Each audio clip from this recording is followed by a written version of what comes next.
Bismillahirrahmanirrahim. Assalamualaikum warahmatullahi wabarakatuh. Alhamdulillahirabbil alamin. Salatu wassalamu ala asyrofil anbiya'i wal mursalin wa ala alihi wa sahbihi rasulillahi ajmain. Rabbi shrah li sadri wa yassir li amri wahlul 'uqdatam min lisani yafqahu qawli. Alhamdulillah saudara sekalian, puji syukur kita ucapkan kehadirat Allah Subhanahu wa taala. Sampai hari ini Allah masih memberikan nikmat dan karunia-Nya kepada kita semua. Semoga kita selalu berada dalam lindungan dan naungan Allah Subhanahu wa taala. Salawat dan salam kepada Nabiullah Muhammad sallallahu alaihi wasallam. Allahumma shalli ala Muhammad wa ala ali Muhammad. Saudara sekalian, eh, bincang-bincang kita pada hari ini kita berbicara tentang salah satu ayat yang ada di dalam Alkitab, yang dimana ayat ini menjadi ayat yang begitu krusial, yang begitu prinsipal, ya.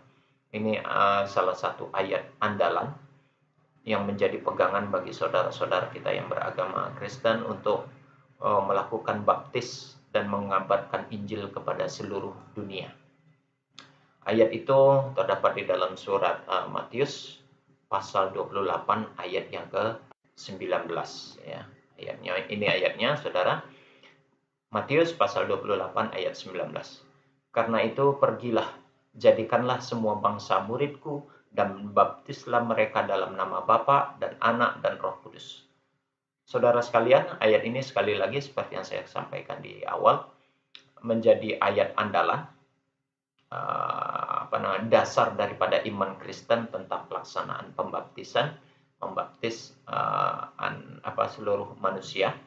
Dan ayat ini juga yang menjadi dorongan, begitu ya, pemicu untuk mengkabarkan Injil ke seluruh dunia.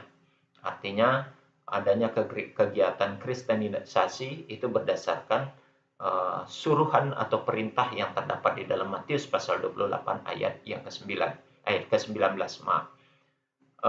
Yang menjadi pelajaran di dalam ayat ini, pertama perintah untuk mengkabarkan Injil kepada seluruh dunia, artinya menyampaikan ajaran Kristen ke seluruh dunia. Kemudian yang kedua, ajaran tentang adanya pembaptisan, membaptis manusia ketika akan masuk ke dalam agama Kristen, dibaptis di sini atas nama Bapa, Anak, dan Roh Kudus. Dan sekaligus ini salah satu ayat yang menjadi fondasi dasar daripada iman Kristen, adanya Trinitas, begitu. Saudara sekalian, kalau kita baca dalam beberapa ayat di dalam Alkitab itu, ayat ini sebetulnya cukup bertentangan dengan beberapa ayat ini, ya.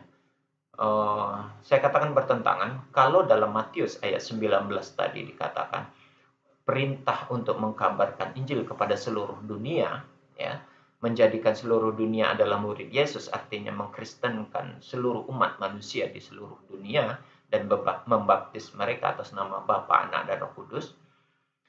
Itu yang menjadi prinsip. Sementara di dalam ayat-ayat berikut ini, ya, ini justru Yesus melarang untuk mengkabarkan Injil kepada seluruh dunia, begitu. Matius pasal 15 ayat 24 misalnya. Aku diutus hanya kepada domba-domba yang hilang dari umat Israel.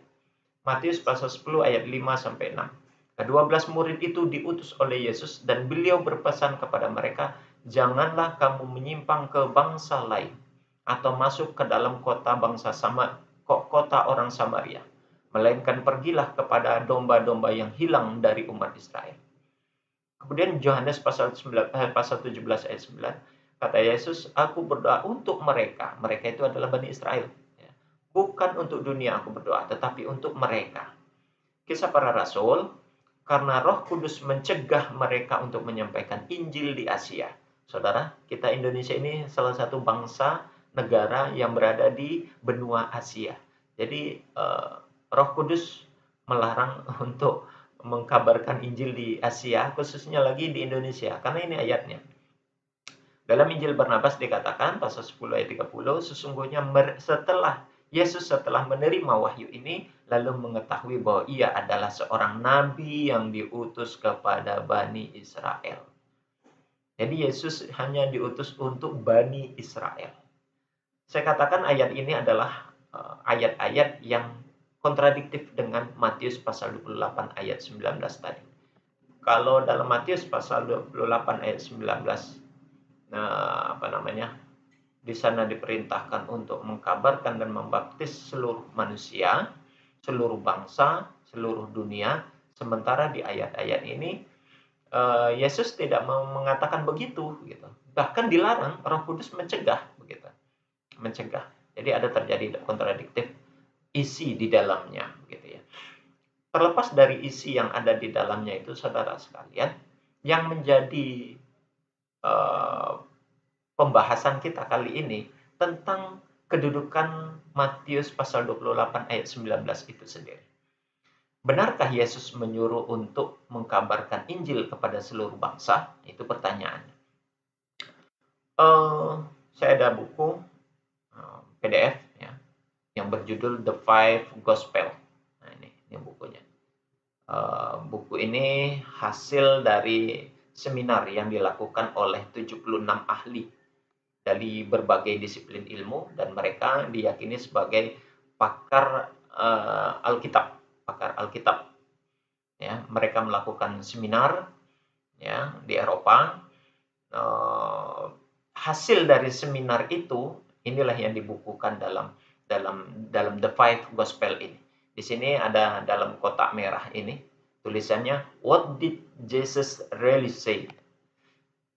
Nah, apa sebenarnya yang dikatakan oleh Yesus? Nah, itu tuh yang menjadi catatan judul kecil ya, perikop kecilnya yang ada di dalam buku ini ya, di dalam The Five Gospel ini. Di sini dikatakan What did Jesus really say?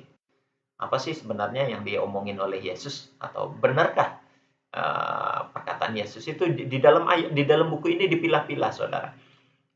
Diberikan beberapa kategori dengan 4 kategori dengan ketentuan warna. Ada warna merah, ada warna pink, ada warna grey atau abu-abu, ada warna hitam, begitu.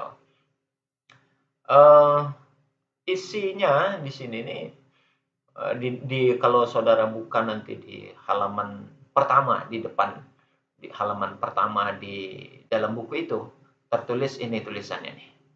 The Five Gospel, The Search for the Automatic Word of Jesus.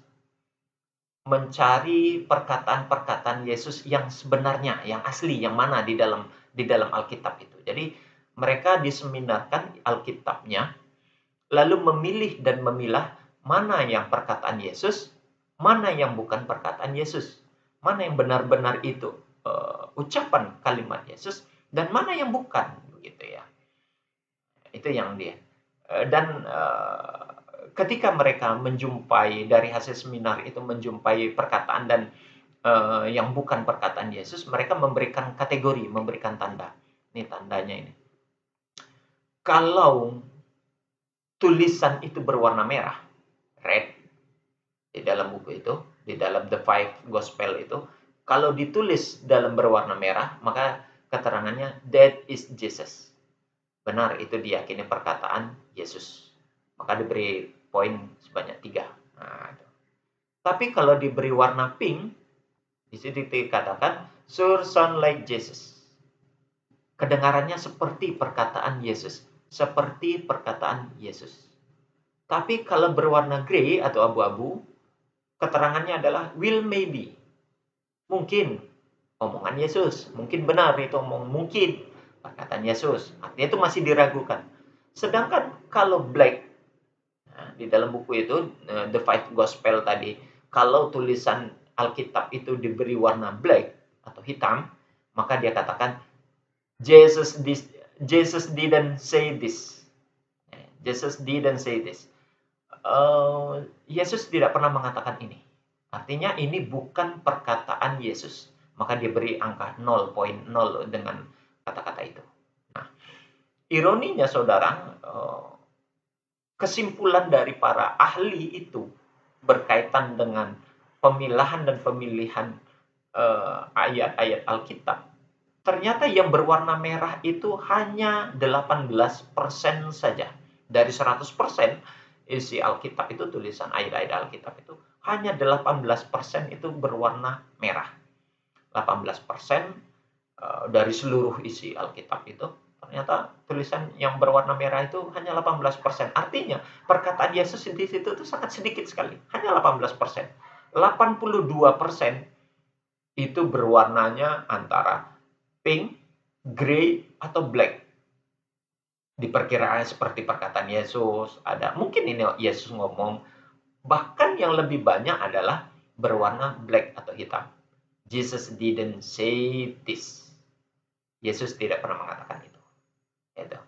Nah, berkaitan kepada Matius ayat 28 dan ayat 19 tadi, sebelum kita masuk sana, saya kasih contoh dulu. Ada beberapa ayat yang diberikan warna. Ini contoh yang diberi warna merah. Ini contoh ayat yang ditulis berwarna merah. Ini yang diyakini sebagai perkataan Yesus. That is Jesus. Ya, yang ini. Tapi kalau ini ada warna hitam, ada warna pink, ini ada warna grey. Nah, kalau yang berwarna hitam tadi sudah jelas, Jesus didn't say this. Ini tidak perkataan Yesus. Kalau yang berwarna kuning, berwarna pink seperti ini, warna pink ini sure sound like Jesus. Kedengarannya seperti perkataan Yesus. Sedangkan yang di bawah ini berwarna abu-abu, grey, maka di sini kan di keterangannya adalah will maybe. Mungkin, ya, mungkin diduga ini perkataan Yesus. Nah, yang menjadi sorotan kita tadi adalah Matius pasal 28 ayat yang ke-19. Di dalam buku The Five Gospel, surat Matius pasal 28 ayat 19 ternyata ditulis dengan berwarna hitam tebal. Nih, saudara. Ya. Nah, ini perkataannya. You are to go and make followers of all people. You are to baptize them in the name of Father and the Son and the Holy Spirit. Nah, itu yang tadi itu artinya. Pergilah kamu ke seluruh bangsa. Jadikanlah mereka muridku dan baptislah mereka atas nama Bapa, Anak, dan Roh Kudus. Sekali lagi saudara sekalian, di dalam buku The Five Gospel, surat Matius pasal 28 ayat 19 ternyata ditulis dengan tulisan berwarna hitam. Kita ingat tadi, kata-kata kalau Yesus, perkataan Yesus yang berwarna hitam di dalam The Five Gospel, hasil dari penelitian para pakar pakar Alkitab, ya, ada 76 orang, itu mengatakan yang berwarna hitam, Jesus didn't say this. Yesus tidak pernah mengatakan ini. Artinya, ayat Matius pasal 28 ayat 19 ini adalah ayat palsu. Karena hasil dari penelitian para pakar tadi mengatakan dengan jelas dan tegas, Yesus tidak pernah mengatakan ini. Ini tidak pernah dikatakan oleh Yesus ini ayat ini. Ya, tidak pernah. Yesus tidak pernah berbicara tentang surat Matius pasal 28 ayat 9. Ayat 19, maaf. Jadi Yesus tidak pernah berbicara tentang Matius pasal 28 ayat 19. Yesus tidak pernah menyuruh umatnya, ya, untuk menyampaikan Injil kepada seluruh bangsa. Dan untuk membaptis mereka, ya, manusia, dengan menggunakan atas nama Bapa, Anak, dan Roh Kudus. Itu tidak ada. Kasihan nih, kasihan. Dan sekali lagi catatannya saudara, yang mengatakan ini tidak satu pun ada yang beragama Islam dari 76 pakar ahli Alkitab itu. Tidak satu pun dari mereka itu yang beragama Islam. Tidak ada. Atau agama lain tidak ada. Murni 100% 76 ahli Alkitab itu mereka berasal dari kalangan Kristen sendiri. Dan mereka, kesepakatan mereka terhadap surat Matius pasal 28 ayat yang ke-19, ayat yang dibangga-banggakan oleh saudara-saudara kita yang beragama Kristen, diyakini ini sebagai ayat yang begitu, ayat andalan, ayat krusial yang menjadi pondasi dasar untuk mengkabarkan Injil kepada seluruh dunia, untuk membaptis seluruh dunia dan untuk mengkristenkan seluruh umat manusia, ternyata ayat itu adalah ayat palsu. Dan yang mengatakan ayat itu adalah ayat palsu, justru para pakar Alkitab itu sendiri. Ya, yang mereka adalah seorang profesor, para doktor, ahli-ahli Alkitab dari disiplin berbagai ilmu. Mereka memberikan satu ultimatum, statement dalam suatu seminar, ya, menyatakan dengan jelas bahwasanya Matius pasal 28 ayat 19 bukan perkataan Yesus. Lalu perkataan siapa? Ini perkataan orang yang tidak bertanggung jawab, yang ingin merusak ajaran Yesus. Kalau begitu siapa yang berbicara? Karena terdapat di dalam surat Matius, ya jelas ini perkataan Matius menambah-nambah. Ini perkataan Matius. Karena di dalam the five gospel dinyatakan Jesus didn't say this. Yesus tidak pernah mengatakan kalimat ini. Tidak pernah mengeluarkan ayat ini. Tidak pernah berbicara demikian. Tidak pernah memerintahkan kepada pengikutnya untuk menyampaikan Injil kepada seluruh bangsa. Ironi, saudara. Ayat yang begitu digadang-gadangkan, ayat yang menjadi andalan, ayat yang begitu mereka mereka jadikan acuan utama untuk mengkabarkan Injil kepada seluruh dunia dan membaptis seluruh umat manusia, ternyata ayatnya palsu. Ternyata ayatnya palsu, saudara. Ini perlu kita pahami, perlu kita cermati bahwasanya kemurnian, kesucian Al-Quran itu dijaga dengan baik oleh Allah. Sementara kemurnian dan kesucian apa yang dituangkan di dalam Alkitab, ya, tidak orang lain yang mengatakan itu tidak murni. Bukan orang lain yang mengatakan itu tidak suci. Bukan agama lain yang mengatakan itu palsu. Ternyata yang menyatakan ayat-ayat yang terdapat di dalam Alkitab itu sebagian adalah palsu dan bukan perkataan Yesus, keluar dan terlontar dari mulut orang-orang yang notabene secara teologis mereka meyakini beragama Kristen sendiri. Nah, ini menjadi PR buat saudara-saudaraku yang beragama Kristen. Kalian berpegang kepada sesuatu yang salah. Kalian berpegang kepada sesuatu yang rapuh. Kalian berpegang kepada sesuatu yang nyata-nyata Yesus tidak pernah mengatakan itu. Tidak pernah diyakini Yesus itu memerintahkan untuk mengkabarkan Injil kepada seluruh bangsa. Ayat itu ayat palsu. Berdasarkan the five gospel dinyatakan Matius pasal 28 ayat 19 dinyatakan dengan jelas dan tegas adalah palsu. Dan ironinya, ayat ini dijadikan sandaran bagi saudara-saudara kita yang beragama Kristen untuk mengkabarkan ajaran Kristen kepada seluruh dunia. Saya ini hanya ingin menambahkan peringatan Yesus saja kepada seluruh umat Kristiani. Ya, ingat ini perkataan Yesus yang terdapat di dalam Matius. Yesus memberikan teguran. Bangsa ini memuliakan aku dengan bibirnya, padahal hatinya jauh daripadaku.